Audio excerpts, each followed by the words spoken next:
Hello everybody and welcome to another deck tech here on the channel. It's been a while since I've done one of these, but we're here with a Wilson Richards deck, one of the investigators from Hemlock Vale. So why don't we dive in, get this deck tech going, and see what the whole thing is all about. I will say, at the start, there is a link down to both the level 0 and the XP deck in the video description if you want to follow along by going through ARKHAM at your own pace as I'm talking here. So, this deck is all about Fingerprint Kit. So Wilson Richards loves his Fingerprint Kit. He uses it to grab clues whenever possible, turning himself into a team's dedicated clue getter. While he has other tools to use as needed to fill gaps for other clues, he has lots of ways to ensure that he is always dusting for fingerprints. My thought process for this deck was basically not following my gut instinct. I have a spoiler alert. I'm going to be doing this for all the Hemlock Vale investigators. I'll touch on this more later. But a lot of these, with Wilson Richards, I always started as like a flex. Kind of like he just seems like a really good flex investigator because of his all threes and also just because of his ability. But then I was like, what if we go a step further and just focus only on one thing? So turn it on the head of what I would normally do for Wilson Richards and instead focus on being the primary clue getter. Get as many clues as we can and have a great time doing it. These are all the expansions required for here. It is getting easier and easier to pick these all up. You can make changes as they go, but these are actually everything in this. Apart from Return to Path to Carcosa, which, spoiler alert, is not an absolutely necessary upgrade, but it's also an easy card to proxy if the time comes to it. But all of these are actually part of the new release cycle, so it should be easier for you to source if needed, and you don't need to wait for the other things. Let's get to the level 0 version of the deck, which is kind of just the starting point. We're not going to spend too long here because I do want to move into looking at the upgraded version of the deck because that's where we're going to be sitting for a lot of the time. But as you can see that we actually have 8 items in our deck that are here to help us get clues in one way or another. Fingerprint Kit 0, we have Lantern 0, Magnifying Glass, and Old Keyring. These all together allow us to investigate as our primary thing. There's no weapons here. We're not flexing. The only thing that we have that actually allows us to deal damage is the bottom action on the Lantern, which is only 1 damage at a time. So this is not a flex deck. This is entirely here to take advantage of Fingerprint Kit and do a lot of good stuff with it in the process. We also have Matchbox as well as another tool to help us get our stuff. But again, this is the level 0 version. I'm going to be talking about an upgrade path to go. But as always, this is just a suggestion for where to start, and this is what the final version of the deck is what we're hoping to get to through the campaign. Fingerprint Kit 4, Lantern 2, Backpack 2, Emergency Cache 3, and Stand Together 3 are the big pieces of this puzzle. But why don't we take a second to talk about Wilson Richards and what he's all about. So, he has 3s in all of his stats. He reduces the resource cost of the first tool asset you play each round by 1, which is a very nice ability, and you also get +1 skill value during skill tests on tool assets. So this includes Fingerprint Kit, Lantern, Old Keyring. These are all going to give you +1 in addition to what else the card is giving you. His Elder Sound effect we're not going to be worrying about here. It's kind of just like a +0, which is going to pass you the test unless you're in a really bad place. His ad hoc is an upgrade that you can do that when you resolve an ability on the attached asset, you can discard another asset from your hand to a tool or weapon asset and then resolve an action on it. And Hasty Repairs is just a double action thing that luckily as the clue getter, you'll have time to deal with because you're not going to be in charge of like killing enemies and all that. You'll just be able to take it away when the time comes or have someone else take it away from you and then you can keep going. So luckily, Hasty Repairs in this deck, while it sets the your skill value, your base skill value to 0, it is still very doable. And actually, in some cases, with like Old Keyring and Lantern, you might be able to even get away with it more than you think. Let's talk about specific cards here in the deck and kind of like synergies and stuff that we have with them. First up, this is the main package of the deck. This whole deck is revolving around Fingerprint Kit 4. Wilson Richards can play tools, I believe up to level 5. He can at least play them up to level 4 because Fingerprint Kit 4 is here. And he plays Guardian 0 to 3. So this allows us to explore into a lot of different classes and what they have available to them to take advantage of. That is the reason that I decided to go with Fingerprint Kit 4 here, because I've actually never played a Fingerprint Kit 4 deck in great detail. And there's a lot of cool tools that just came out in Hemlock Vale that we can take advantage of here. Notably, Cleaning Kit 0. But we're going to get to that. let me talk about what we have on the screen and then I'll add additional thoughts to it. So Fingerprint Kit 4 is the main focus of the deck, and we have a lot of ways to take advantage of it. On its own, it gives +3 to Wilson's Investigate, allowing him to test at 6. The card itself gives you +2. Wilson's ability gives you +1. Notably, it also only costs 4 to play. Only 4 is still a lot of resources, so just keep that in mind. If we're successful, we do grab 3 clues with a Fingerprint Kit, which is really nice. However, it does exhaust. But luckily, we have the fine-tuning on the far right of this screen that allows us to ready it if that does happen. Or, if we're somehow on a location with 6 clues, we can use Fingerprint Kit 4 twice in one turn. Emergency Cache 3 and Cleaning Kit 0 both give us extra uses of our Fingerprint Kit, which is why in the deck itself I included fine-tuning as a one of. So Emergency Cache allows you to put 4 supply tokens among assets you control, and Cleaning Kit allows you to spend supplies or ammo on assets you control from the ones that are on Cleaning Kit. This gives us more uses of our Fingerprint Kit, so we are okay with fine-tuning it to get as many uses as possible. Ultimately, do we need 10 uses of Fingerprint Kit? Potentially. So it is nice to have it with just these, a one of each of these cards. That's a lot of juice, but you will fail your test, so having a bit more is good. On the flip side though, Emergency Cache 3 also can be used to divvy out resources as needed as if you see fit.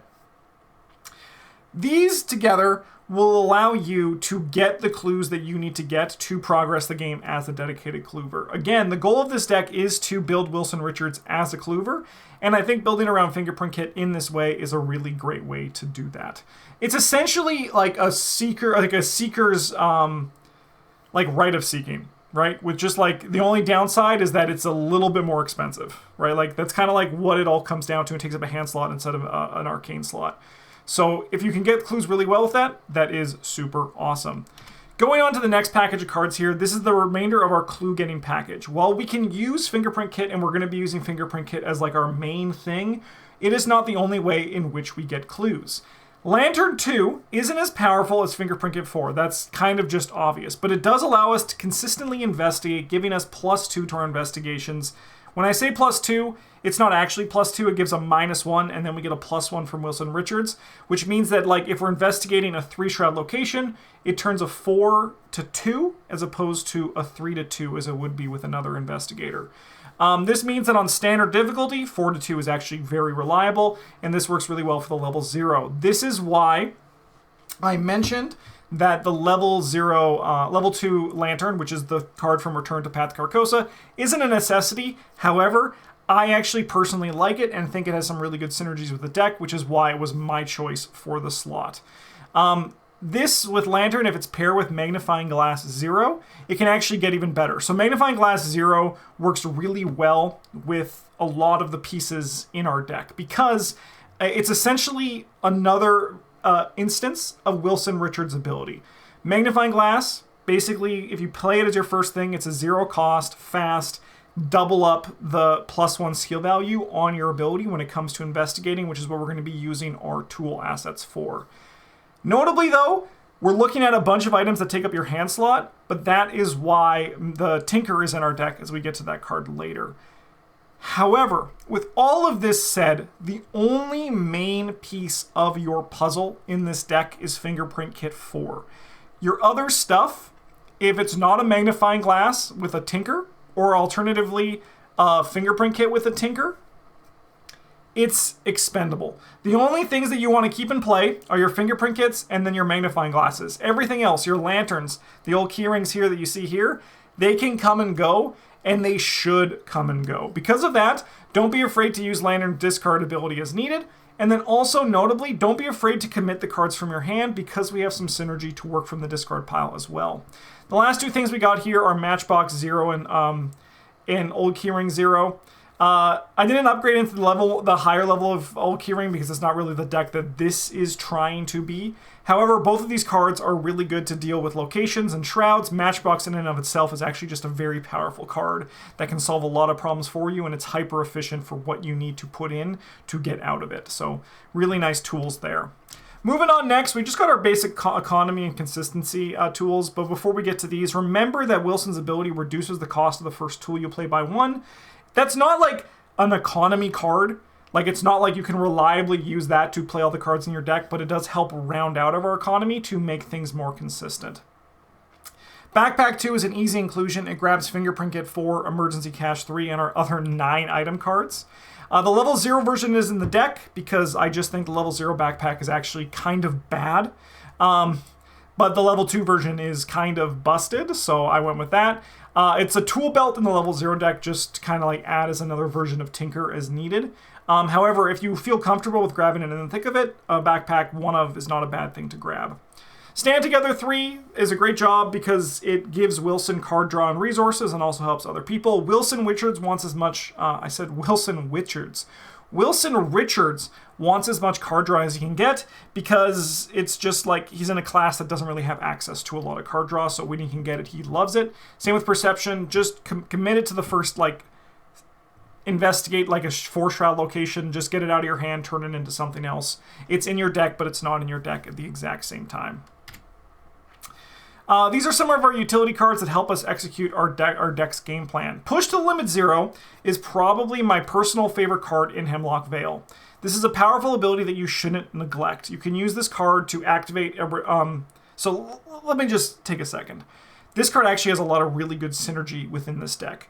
A big thing is that if we ever lose a Fingerprint Kit 4 or commit a Fingerprint Kit 4, which does commit for 2 books, we can use Push to the Limit to play the Fingerprint Kit's ability from our discard pile and then shuffle it into our deck, essentially acting as recursion. This can also be used to fire off the top or even the damage effect on Lantern 2, which is why I'm saying don't be afraid to use it because you're going to be able to use it again and again and again. Well, not when you remove it from the game, then it's only again and again, but again and again and again and again because you have multiple copies of it in your deck. You can even activate an old Keyring 0 in a pinch. It's a very versatile card, and it's also recursion, and recursion is very powerful. Task Force 0 packs a good punch in a level 0 card. While you can use this ability on any player, snapping off another Fingerprint Kit 4 action is really good. Notably, though, for Task Force, you're only ignoring the action cost. You are still going to need to exhaust the Fingerprint Kit, and you're going to need to spend the supply on it. It's a different for Push to the Limit, which we don't need to worry about too much here because there's not really a lot of synergy that goes with it on that. But it's a powerful card, and if like your goon needs to fire an extra shot, use Task Force, grab a clue off your location, let them fire their gun, and then move to another location and Fingerprint Kit there as your last action. It's like a very versatile and it does what it needs to do.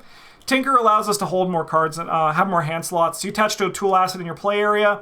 We have a lot of tools. And you're going to be able to make this work. So you're going to be wanting to grab that Tinker. The final 2 cards here are nice and simple, Alice Luxley and Take the Initiative 0. Alice Luxley is here mostly because she gives us +1 book. In reality, that's kind of all we're hoping to get from her.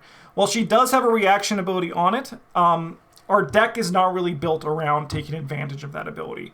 It's not like some of the decks you've seen where it's like a Rube Goldberg machine where you're like trying to do a bunch of things and like the payoff is taking advantage of this. However, if you can order a turn in which you can use Alice Luxley's ability to ping something, go for it. This can actually pack a good 1-2 punch with Lantern 2's ability if the stars ever align in your direction. And then finally, the last card we have here is Take the Initiative, which is just don't die in the Mythos phase. Notably, I did not include a lot of survival in this deck, so there's not a lot of soak, there's not a lot of healing. This can be changed pretty easily. There's some good tools in the Guardian class to circumvent this and help prevent you from dying. However, my style is less worry about it and more just like win before you die, and that's kind of the philosophy here. But I'm not going to be upset if you do change the deck. This is just like an idea of a base work for you to start with and work with. Finally, let's talk about the upgrade order, which you can feel free to adjust how you see fit, how the deck performs, and fill gaps as needed. I would get to the Fingerprint Kit 4s almost immediately because it's kind of important. Notably as well, the first 2 scenarios, at least in newer ARKHAM, give you batch XP, so you have more to work with earlier on, so this is where those purchases can come in. The tool belts turn into the backpacks, the emergency cache into the upgraded emergency cache. Basically, like you're just upgrading for a bit. You're going to take out an old keyring to turn into a fine-tuning, and the lantern into the upgraded lantern. I also say, because again, Lantern 2 is a preference thing for me. I actually think the card is pretty good. It just like it's It does a bad impression of a magnifying glass, and a bad impression of a magnifying glass is still, I think, a good card. However, you could change it into something else, and that's just what we have here. That's the deck. I think that this deck is actually pretty sweet. I am excited to try out something like this on my own. Yeah, it's not trying to do anything funky, but like, let's be honest, Justin decks usually don't try to do anything funky. They only care about winning and trying to win with as much power packed into single cards as we possibly can. So I think this deck will get the job done. Let me know what you think of it in the comments. And as I said earlier, keep your eyes open. I'll be releasing a deck list in the coming weeks for each of the Hemlock Vale investigators on this channel. And for each build, I'm going to be looking at doing something that's beyond my first impression. So like, while I released a Tank Samson deck on this channel in the future, in the past, I want to do a different version of Hank than I would otherwise. And likewise for Kate, Alessandra, and Kohaku. So it should be really fun. We'll see you all then. In the meantime, thank you so much for watching. If you want to support the channel, you can do so by liking, commenting, subscribing. Or if you want to go the extra limit, you can join our Patreon and join all the names on this fantastic page here with all these fantastic people. Thank you so much for watching. Have a good one. And as always, GG's.